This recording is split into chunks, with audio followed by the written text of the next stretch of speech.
Hello everyone. चलिए class को शुरू करते हैं। और अगर आप चैनल पर पहली बार आए हैं तो चैनल को सब्सक्राइब कर लीजिए। वीडियो लाइक एंड शेयर करना ना भूलें। चलिए स्टार्ट करते हैं। तो हमारा पहला शब्द है थ्राइव, THRIVE। इसका मतलब होता है, हिंदी में आप समझ सकते हैं, फलना फूलना। मतलब बहुत तरक्की करना, ग्रो करना, है ना। तो टू ग्रो, डेवलप और to be successful. Parts of speech पहचान लिया होगा। तरक्की करना, फलना फूलना पार्ट्स ऑफ स्पीच वर्ब हो गया। अगर हम इसके सिनोनिम्स देखें तो फ्लॉरिश हो गया, प्रॉस्पर हो गया, ब्लूम हो गया या सक्सीड, है ना। एंटोनिम्स में फेल, स्ट्रगल, डिक्लाइन। जैसे जो प्लांट्स हैं वो ग्रो करते हैं कहाँ पर? फर्टिलाइज्ड सॉइल पे। तो जो उपजाऊ सॉइल होती है उसी पे तो प्लांट्स ग्रो करेंगे, उसी पे तो प्लांट्स फलेंगे फूलेंगे। तो थ्राइव का मतलब क्या होता है? फलना फूलना, ग्रो करना, डेवलप करना, सक्सेसफुल होना। Flourish, prosper, Bloom, succeed. Antonyms में क्या होगा? फेल हो गई वो चीज़, डिक्लाइन है, स्ट्रगल कर रही है वो चीज़, है ना। और सेंटेंस हमने देख लिया। नेक्स्ट वर्ड है हमारा वाइब्रेंट। वाइब्रेंट कलर होते हैं जो बहुत चमकीले होते हैं, एकदम ब्राइट होते हैं। सो कलर को अगर हम वाइब्रेंट कह रहे हैं तो वो बहुत चमकीला है, एकदम ब्राइट है। पर्सन को हम वाइब्रेंट कह रहे हैं तो वो एकदम उत्साहपूर्ण है, पूरा एनर्जी से भरा हुआ है। Energetic, bright and full of life और एक्साइटमेंट, है ना। तो ये हमारा वाइब्रेंट हो गया। तो आप सोच के देखो, हम किसी व्यक्ति को वाइब्रेंट कह रहे हैं, उसकी पर्सनालिटी कैसी है? बहुत उत्साहपूर्ण है। तो यानी कि वो पार्ट्स ऑफ स्पीच में क्या जाएगा? एडजेक्टिव जाएगा। अगर हम किसी रंग को वाइब्रेंट कह रहे हैं तो वो व्यक्ति कैसा है? एक्टिव है, dynamic, energetic, lively, spirited, vigorous. Antonyms में क्या होगा? स्पिरिटलेस मतलब एनर्जी ही नहीं है, एकदम डल है। पेल मतलब जब कलर वगैरह पेल होता है तो वो जैसे कहते हैं ना, इसका रंग बहुत फीका है, हाँ फीका। और अगर हम किसी व्यक्ति को कह रहे हैं कि जैसे बीमारी के बाद चेहरा एकदम डल हो जाता है, पेल हो जाता है ना, तो लाइफलेस है वो। तो she had a vibrant personality. तो इसकी पर्सनालिटी कैसी है? बहुत एनर्जेटिक है, बहुत एक्साइटेड है और फुल ऑफ लाइफ है उसकी एनर्जी, जो हाँ एनर्जी कह सकते हैं। और उसने अपने रूम को कैसे पेंट किया है? वाइब्रेंट ब्लू से। तो ब्लू कैसा लग रहा है? एकदम ऐसा लग रहा है शाइन कर रहा है, एकदम चमक रहा है, एनर्जी डाल रहा है ना। सो ये हो गया हमारा वाइब्रेंट। यहाँ पे दोनों का मतलब समझ में आ गया। थ्राइव का मतलब ग्रो होना और वाइब्रेंट का मतलब क्या होता है? चमकीला है, उत्साहपूर्ण, एनर्जी से भरा हुआ। डन। नेक्स्ट क्या है हमारा? इमेंस। इमेंस का मतलब होता है कोई भी चीज़ जो बहुत बड़ी हो, विशाल है वो चीज़, और बहुत ज़्यादा है, अत्यधिक है। तो extremely large, great in size और डिग्री। तो कोई भी चीज़ जो बहुत ज़्यादा हो, इमेंस है वो चीज़। Colossal, enormous, huge, mammoth, vast. Antonyms में देखें तो छोटा सा है, टाइनी है, मिनिएचर है, छोटे छोटे से फॉर्म हैं, मिनिएचर फॉर्म्स हैं, माइक्रोस्कोपिक है। जैसे it is an immense sum of money. तो मान लो अगर आप किसी को 1 लाख रुपीज़ दे रहे हो तो ये एक बहुत अच्छा खासा अमाउंट है। इट्स अ इमेंस मतलब it's a huge sum of money means amount. Done है। इमेंस का पार्ट्स ऑफ स्पीच समझ में आया। इट इज़ एन इमेंस, तो यहाँ पे parts of speech, it is an immense sum of money. तो एक्चुअली में बताओ, बड़ा है वो चीज़, ह्यूज है, लार्ज है। She is large, huge, big. उसकी एडजेक्टिव यानी उसकी विशेषता बता रहे हैं, तो पार्ट्स ऑफ स्पीच एडजेक्टिव है। नेक्स्ट है हमारा आपका रैगिड। इसका मतलब क्या होता है? फटा, कटा फटा होना, मतलब पुराना एकदम कपड़ा है वो, टूटा फूटा सा है, फटा हुआ है, अच्छी कंडीशन में नहीं है। ब्रोकन है वो चीज़, रग्ड है, ripped and frayed. Rip jeans होती थी ना, है ना, जो फटी हुई जीन्स होती हैं वो रिप जीन्स में आती है ना, हाँ। क्लीन एकदम साफ सुथरा है। अनटाइडी भी इसका सिनोनिम हो जाता है ना, untidy, not in a good condition, untidy है। Clean, regular, new, unused. और यहाँ पे फटा फुटे की बात कर रही है।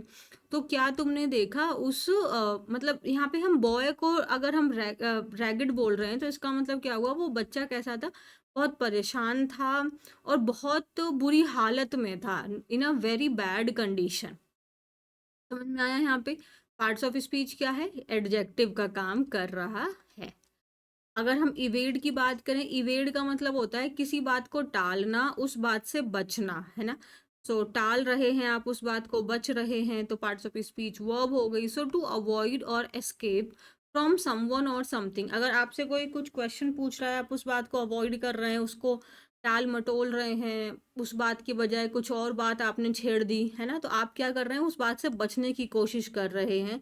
इल्यूड करना, अवॉइड, डॉज मीन्स आपने उसको बाईपास कर दिया, एस्केप करना। अदरवाइज इसका एंटोनिम क्या होगा, कन्फ्रंट करना मीन्स उसका आमना सामना करना, उसको फेस करना, आप एक्सेप्ट कर रहे हैं। इम्ब्रेस करने का मतलब क्या हो जाता है, उस चीज को हम फेस कर रहे हैं, उसको हम स्वीकार कर रहे हैं। He is trying to evade my question, तो वो क्या कोशिश कर रही है कि जो मेरे क्वेश्चंस हैं उनको इवेड करने की कोशिश कर रही है, कि वो क्वेश्चंस के उसको आंसर्स ही ना देने पड़े, तो उनसे बचने की कोशिश कर रही है, उनको अवॉइड करने की कोशिश कर रही है। तो शी इज, आप इसको वॉज भी बोल सकते हैं, क्योंकि आगे हमें नहीं पता कि सेंटेंस प्रेजेंट में चल रहा है कि पास्ट में, आप ऐसे भी कह सकते हैं she was trying to evade my questions, की वो मेरे क्वेश्चंस को इवेड करने की यानी अवॉइड करने की कोशिश कर रही थी। तीनों का मतलब समझ में आ गया, आगे करें। ओके, नेक्स्ट वर्ड है हमारा फ्लटर। फ्लटर का मतलब देखो, लहराना। लहराना आपको पता है, जो हम कोई भी चीज है, जैसे हमारा तिरंगा लहराता है ना, और कोई भी चीज है जो लहरा रही है, जैसे प्लांट्स लहराते हैं, है ना, जब हवा चलती है तो वो लहरा रहे होते हैं। सो टू मूव और मेक समथिंग मूव, तो वो या तो वो खुद से मूव हो रही है, या आप उसको खुद हिला रहे हैं, मूव कर रहे हैं, quickly and lightly specially through the air. तो वही हो गया हमारे, जैसे प्लांट्स का लहराना हो गया, ठीक है, आप खुद लहरा रहे हैं या वो खुद से आपका हिल रहा है। तो अगर हम इसको दूसरा भी का मीनिंग होता है, इफ योर हार्ट और स्टमक फ्लटर्स, अगर आपका हार्ट, दिल या आपका स्टमक फ्लटर हो रहा है, तो इसका मतलब है कि आप थोड़े से अनकंफर्टेबल हो रहे हैं। Why, because you are excited और नर्वस, है ना। तो जैसे कि हाँ, तो to have butterflies in your stomach, that means आप थोड़े नर्वस हो रहे हैं, एक्साइटेड हो रहे हैं, एनेक्शियस हो रहे हैं कि ओ गॉड आगे क्या होने वाला है। So every time I think about my exams my stomach flutters, तो हर बार जब भी मैं अपने एग्जाम्स के बारे में सोचती हूँ, तो जो मेरा पेट है उसमें कुछ गुदगुदी जैसा होने लग जाता है। पार्ट्स ऑफ स्पीच क्या है, वाह। नेक्स्ट क्या है, एम्पथी। एम्पथी, देखो हमेशा मैंने आपको जब भी एम्पथी वर्ड आया है, इसके साथ में दो तीन और दो और शब्द होते हैं जिनको मैंने समझाया है, क्योंकि देखो पैथी का मतलब ही होता है फीलिंग, पैथी का मतलब होता है फीलिंग, ठीक है। अब इससे हमारा एक शब्द बनता है सिंपैथी, एक बनता है अपैथी, और एक तो एम्पैथी आपको दिखाई दे रहा है। तो देखो, पैथी का मतलब होता है फीलिंग फीलिंग, एम्पैथी का मतलब होता है समानुभूति। समानुभूति मतलब जो वो पर्सन, भूति मीन्स फील कर रहा है, उसकी सेम फीलिंग को आप भी फील कर रहे हैं। Understand my word. समानुभूति का मतलब है उस पर्सन की, जो सेकंड पर्सन की फीलिंग्स को आप महसूस कर रहे हैं, आप इमेजिन कर पा रहे हैं कि वो व्यक्ति एक्चुअली में कैसा महसूस कर रहा है, उसको सिंपैथी कहते हैं, सॉरी एम्पैथी कहते हैं। सिंपैथी किसको कहते हैं, जब आपको किसी के प्रति सहानुभूति होती है, आपको उस पर दया आ रही है, आपको उसके प्रति बुरा लग रहा है, आप उसकी प्रॉब्लम को महसूस नहीं कर पा रहे हैं, बट आपको ऐसा लग रहा है कि हाँ इसके साथ बुरा हुआ है, सो मेरी सिंपैथी इसके साथ में है। एम्पैथी अगर हम बात करें, तो सिंपैथी और एम्पैथी में अगर हम किसके प्रति, आप सोच के देखो, कहाँ हमारी फीलिंग बहुत ज़्यादा उस पर्सन से अटैच्ड हो रही है, अगर हम उसके प्रति एम्पैथेटिक हैं। तो एम्पैथी मतलब हम उसकी फीलिंग्स को ऐसा महसूस कर रहे हैं कि वो चीज़ मेरे साथ हो रही है, वो एम्पैथी है। सिंपैथी मतलब मुझे उस पे दया आ रही है, मुझे सहानुभूति है उसके प्रति। अपैथी का मतलब हो जाएगा उसके प्रति मुझे कोई फीलिंग ही नहीं है, आ मीन्स विदाउट एनी फीलिंग, मुझे कुछ महसूस ही नहीं हो रहा उसके लिए, आप उसको बोलते हैं अपैथी। सो एम्पैथी में the ability to imagine how other person is feeling and so understand their feeling, so understand their mood. जैसे he felt great empathy with students, तो अब जो स्टूडेंट्स हैं, जो स्टूडेंट्स की जो कंडीशंस हैं, उसके प्रति उसकी बहुत ज़्यादा एम्पथी है, मतलब वो स्टूडेंट्स कैसा महसूस करते हैं, वो किन किन प्रॉब्लम से गो थ्रू होते हैं, उनको क्या एग्ज़ाम के ड्यूरेशन में उनको क्या प्रेशर होता है, फेल हो जाने पे क्या स्ट्रेस होता है, ये सब चीज़ों को वो उसके प्रति उसको दया नहीं है, वो समझ रहा है, उसको अंडरस्टैंडिंग है, वो उन प्रॉब्लम्स को क्योंकि अब हो सकता है कि वो व्यक्ति भी उस सिचुएशन से गुज़रा हो, तभी तो वो उस फीलिंग को बहुत अच्छे से समझ पाएगा ना, तो वो उसको बोलते हैं एम्पैथी। यहाँ तक क्लियर है? एम्पैथी समझ में आया? पार्ट्स ऑफ स्पीच नाउन है। नेक्स्ट है हमारा रेडिएंट। रेडिएंट का मतलब होता है एकदम जब आप अपनी हैप्पीनेस को एक्सप्रेस कर रहे हो, सो एक्सप्रेसिंग ग्रेट हैप्पीनेस, होप और ब्यूटी। तो वो मतलब रेडिएंट का मतलब ही हो जाता है ब्राइट हो जाए, वो एकदम ब्राइट है ना, ब्राइट ग्लोइंग। रेडिएंट स्माइल का मतलब हो गया एकदम पावरफुल, आपकी जो स्माइल है उससे पता चल रहा है कि आप कितने खुश हैं। तो ब्राइट है, ग्लोइंग है, स्माइलिंग, सनी, चीयरफुल। और एंटोनिम में दुख हो जाएगा ग्लोमी, सैड, डल, डार्क। तो he gave me a radiant smile, तो उसने कैसी स्माइल दी, एकदम खुशी से भरी हुई उसकी मुस्कुराहट थी। डन यहाँ तक? ये सारे शब्द आपको समझ में आ गए? चलिए तो अब हम लोग देखते हैं अपनी आर्टिकल को देखते हैं। Let's start. The best birthday gift. तो लेट्स सी क्या हो सकता है किसी के लिए best birthday gift. So Binny, it's your birthday next week. तो अगले हफ्ते तुम्हारा बर्थडे है। You will be 11। अब तुम कितने साल की हो जाओगी? 11 साल की हो जाओगी। ये बताना मुझे, ये बी यहाँ पे जो है क्यों आया है, इसको लगाना क्यों कंपलसरी है, पहले बताना क्वेश्चन। क्यों आया है, why, and second why it is compulsory, and third is क्या हम इसको एस्केप कर सकते थे, क्या हम यहाँ पे बी ना लगाते तो भी हमारा सेंटेंस ग्रामेटिकली करेक्ट था, और बी ना लगाते तो कोई और फॉर्म ऑफ वर्ब हम लगा सकते थे सेम यही मीनिंग कन्वे करने के लिए। This is my 3 question that you have to answer. तो Bini, it's your birthday next week. ये वाले इट्स की अगर हम बात करें, आप जानते हैं ना, जब एपोस्ट्रोफी यानी कि जो रेज्ड कॉमा होता है, ये इसका मतलब है इट इज, या फिर इट वॉज, या फिर इट हैज़। बट यहाँ पे तो नेक्स्ट वीक की बात कर रहा है, तो ये डेफिनेटली इट इज़ है, प्रेजेंट की बात कर मतलब। अच्छा, ये भी एक कॉन्सेप्ट हो जाता है कि हम फ्यूचर की बात में प्रेजेंट बोल सकते हैं जब कोई चीज़ फिक्स्ड है तो यहाँ पे हमने इट इज़ लगा दिया। So it is your birthday next week. अगर लास्ट वीक होता तो वॉज हो जाता, it was your birthday last week. ठीक है, so it is your birthday last week. और अगर ये वाला इट्स होता तो ये आपका होता है जब हम पोजेशन बताते हैं। What will you give me as a gift. तो तुम मुझे गिफ्ट के रूप में क्या दोगी, है ना। Anita asked her daughter. Anita ने अपनी बेटी से पूछा as she chopped vegetables for lunch. तो जब वो चॉप करना मीन्स वो काट रही थी वेजिटेबल्स को, किस चीज़ के लिए, लंच के लिए। The March sunshine filtered through the large window overlooking a thriving kitchen garden। सो मार्च का महीना है, तो सनशाइन है मतलब जो जो धूप है वो उनकी जो विंडो है उससे होते हुए, उनकी जो लार्ज किचन गार्डन है वहाँ से होते हुए, वहाँ पे उनके जो आंगन है वहाँ पे आ रही थी। विनी sat on the kitchen table with her coloring book using vibrant green and blues to fill the peacock on the page।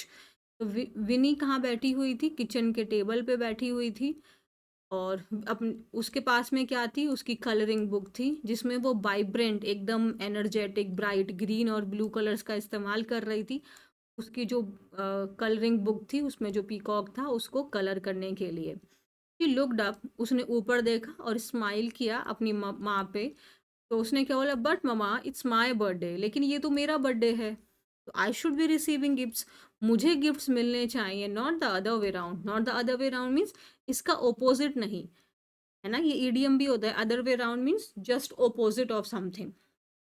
तो मुझे गिफ्ट्स मिलने चाहिए, not the other way round, मुझे गिफ्ट मिलने चाहिए ना कि आपको। Anita laughed, putting the floret of cauliflower into bowl. You know there is a joy in giving. Of course I will buy everything you want for your birthday as your smile gives me immense joy, she said। तो Anita laugh, हंसी वो, और फिर जो वो मतलब cauliflower काट रही थी उसके जो फ्लोरेट्स हैं, फ्लोरेट्स अगर आप देखेंगे जो फूल गोभी होती है उसके कैसे होते हैं, मेरी ड्राइंग कुछ ज़्यादा अच्छी है ना, मैं कैसे बनाऊँ, मुझे तो फूल गोभी इस समय पे ठीक से याद नहीं आ रही है बट मतलब इमेजिन हो रही है, बट मैं ड्रॉ नहीं कर पा रही हूँ। तो समझ रही हो ना, उसको काटते हैं तो उसका वो एक, अरे यार मैं नहीं समझा पा रही हूँ, तुम देख लेना, वो ऐसे ऐसे जो फूल जैसे टाइप का होता है उसको काट काट के उसने रख दिया। ठीक है, और एक बॉल के अंदर में, तो उसने कहा ऑफ कोर्स यू नो, तुम जानती हो there is joy in giving. अच्छा बताओ यहाँ पे गिविंग क्यों आया है? जॉय इन गिविंग, गिविंग ही क्यों आया, गिव क्यों नहीं आ सकता? ऑफ कोर्स डेफिनेटली मैं तो तुम्हारे लिए खरीदूंगी ही जो भी तुम चाहोगी, क्योंकि जो तुम्हारी स्माइल है, as your smile means because, क्योंकि जो तुम्हारी स्माइल है वो मुझे क्या देती है, बहुत ज़्यादा खुशी देती है, तो of course I will buy anything what ever you want. But तुम्हें पता है कि दूसरों को गिफ्ट करने में भी एक अपना ही आनंद है। चांस एनकाउंटर, एनकाउंटर मीन्स मिलना, meet, let's see.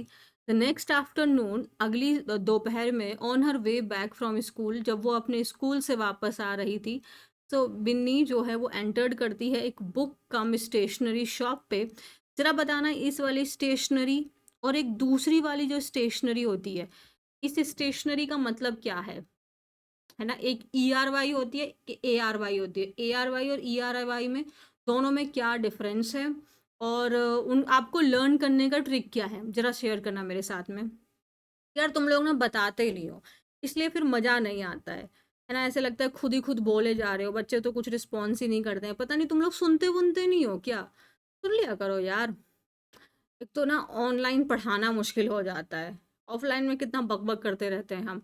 The next afternoon, अगर ये वाला समझ में आ गया, ऑन हर वे बैक मतलब जो वो अपने वे बैक, वे मतलब अपना जो रास्ता, जब वो अपने घर वापस आ रही थी स्कूल से, तो बिन्नी कहाँ पे एंटर्ड होती है? आपका एक बुक कम स्टेशनरी शॉप होती है, वहाँ पे वो अपनी माँ के साथ में उस शॉप पे एंटर हो जाती है, जहाँ और उसके जो फादर हैं उन्होंने ऑलरेडी प्रॉमिस किया है कि वो उसके लिए beautiful doll and pink dress लेके आएंगे जिसमें लवली फ्रिल्स होंगे। देखो ये तुम्हें दिखाई दे रहा है, ये वाला है, जैसे ये झालर झालर टाइप के होते हैं, इनको बोलते हैं frills. When he return from his official tour before the big day, big day मतलब बर्थडे, बड़ा दिन। सो उसके फादर ने ऑलरेडी उसको प्रॉमिस किया हुआ है कि वो उसके लिए एक ब्यूटीफुल डॉल लेके आएंगे, पिंक ड्रेस लेके आएंगे, जिसमें ऐसे तरीके से ये बड़े बड़े लवली लवली फ्रिल्स लगे हुए होंगे, जब वो अपने जो ऑफिशियल काम से जो बाहर गए हुए हैं, जब वहाँ से वो वापस आएंगे तो उसके लिए वो ये सब चीज़ें लेकर आएंगे।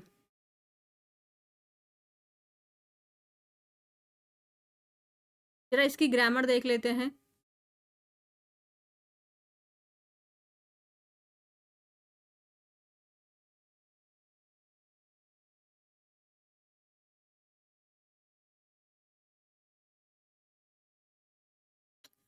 यार मुझे ना कभी कभी ना ये सब चीज़ें बहुत इरिटेट कर देती। तो ना आज मेरी क्लास भी इसी वजह से लेट हो गई, क्योंकि टेक्निकल इशू आ गया। चलो देख लेते हैं। हर फादर, हर फादर आपको पता है यहाँ पे हर क्यों आया है, हर का पार्ट्स ऑफ स्पीच क्या है, ये चीज़ आपको पता है ना? हर का मीनिंग यहाँ पे क्या है?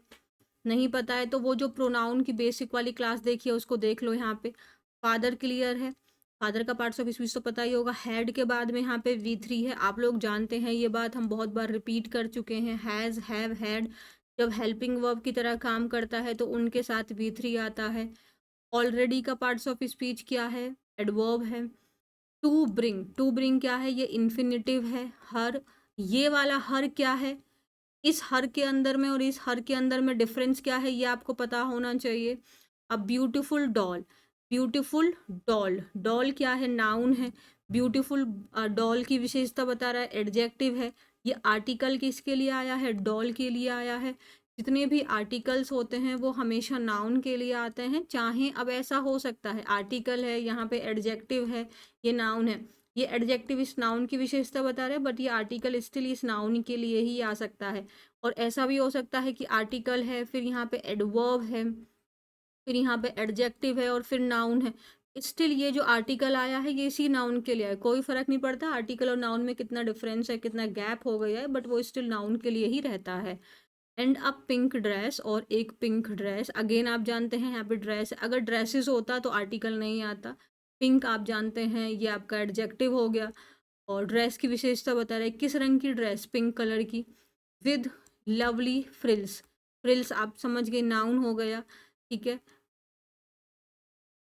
आप समझ पा रहे हैं ये फ्रिल्स नाउन ही क्यों होगा? बताइए जरा मुझे। और लवली का पार्ट्स ऑफ स्पीच क्या है? लवली का पार्ट्स ऑफ स्पीच एडवर्ब है क्या? बताना जरा एक बार मुझे। When he returned from his official tour, okay, इसमें पता है एक और ग्रामर लगी हुई है।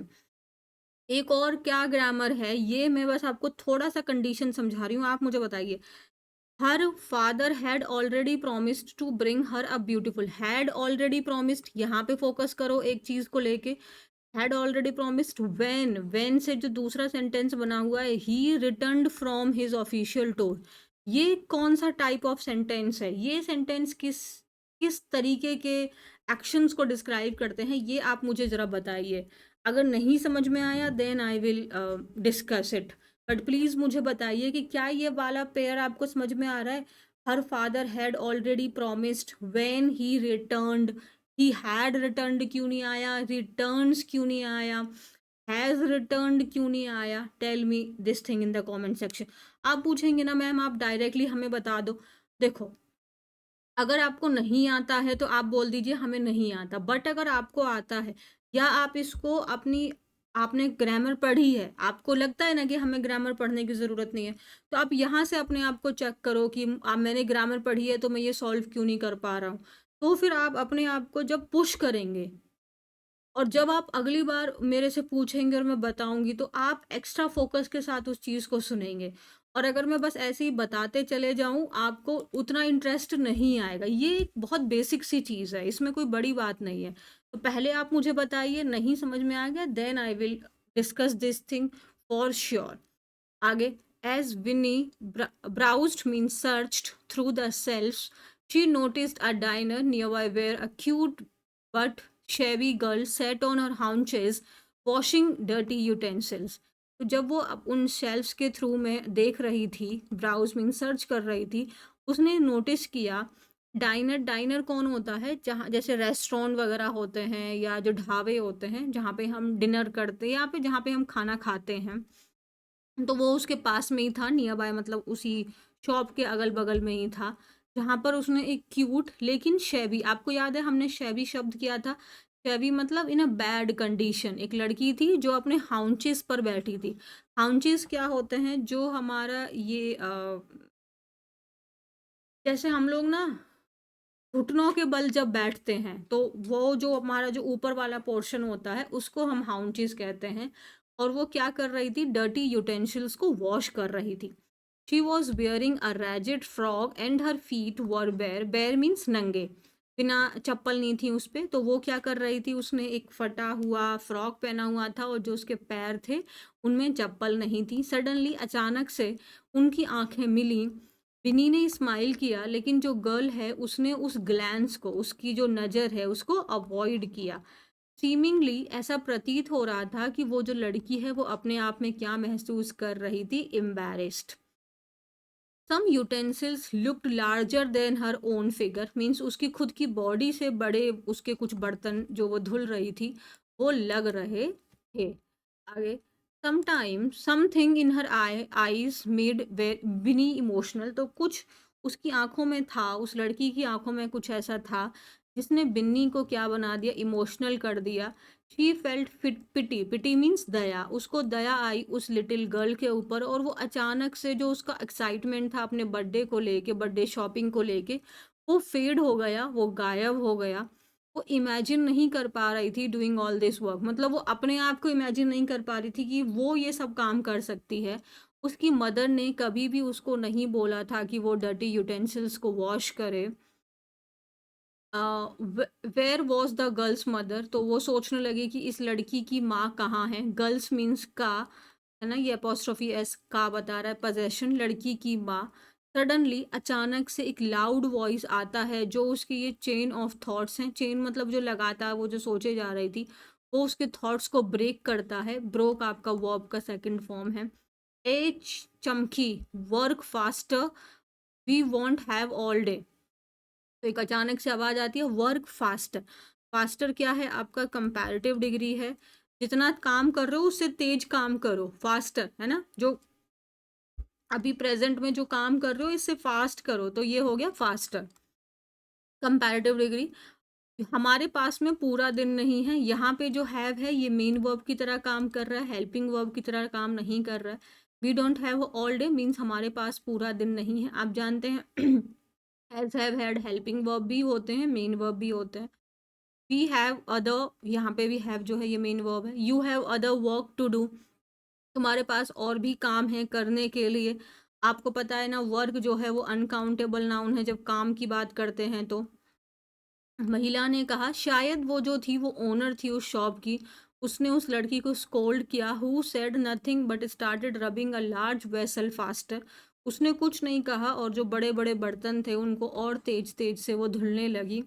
विनी and her mother went back home, वो घर वापस आ गए और अनीता जो उसकी माँ है उन्होंने उसके लिए एक दूध का ग्लास बनाया। लेकिन जो बिनी थी could not shake of the memory of चमकी, लेकिन वो अपने दिमाग से उसकी जो मेमोरीज थी उनको निकाल ही नहीं पा रही थी। शेक ऑफ मीन्स उसको निकाल नहीं पा रही थी।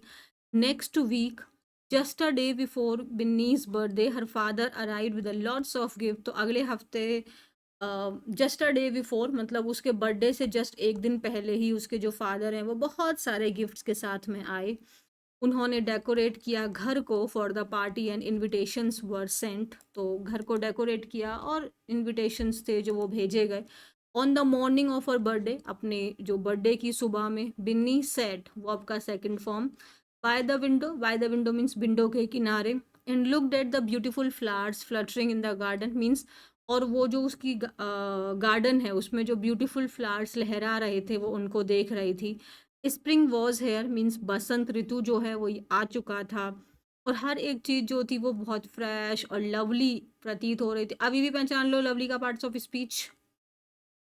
But all Vini could think about think Vini could think about was Chamki, लेकिन जो विनी थी वो किसके बारे में सोच रही थी? चमकी के बारे में ही सोच रही थी।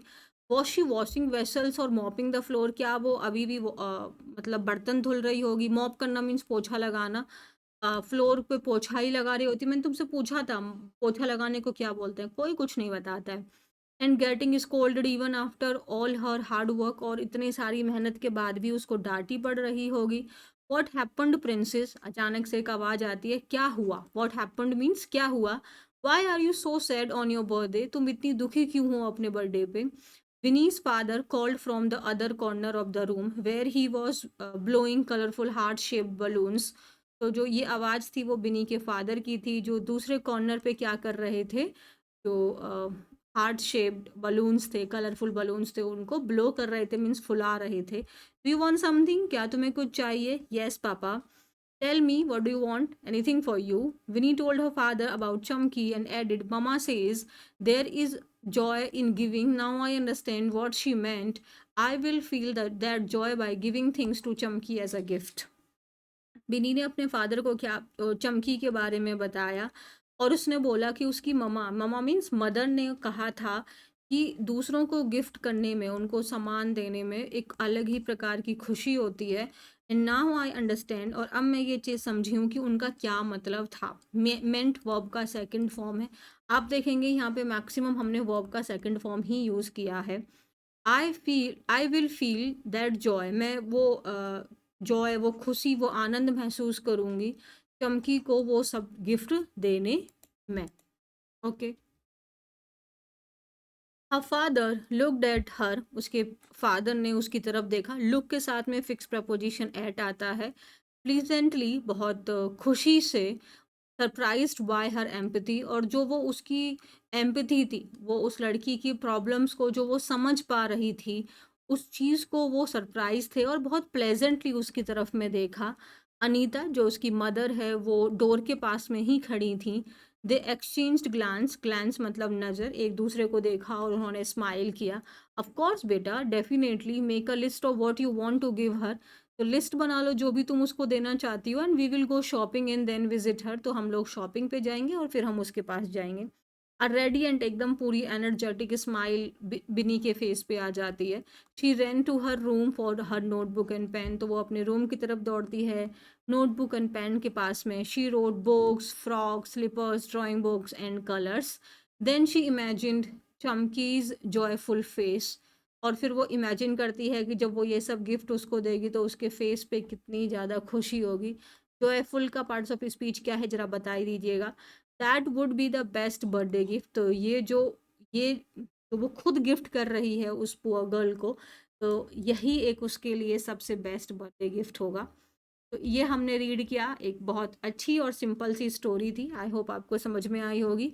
स्टोरीज़ के साथ में एक बेस्ट चीज़ क्या होती है कि जो हमें फॉर्म्स ऑफ वर्ब होती हैं वो बहुत आसानी से लर्न होती है। बेसिकली सारी वर्ब की सेकंड फॉर्म ही यहाँ पे यूज़ होती है। आई होप आपको समझ में आ गई होगी।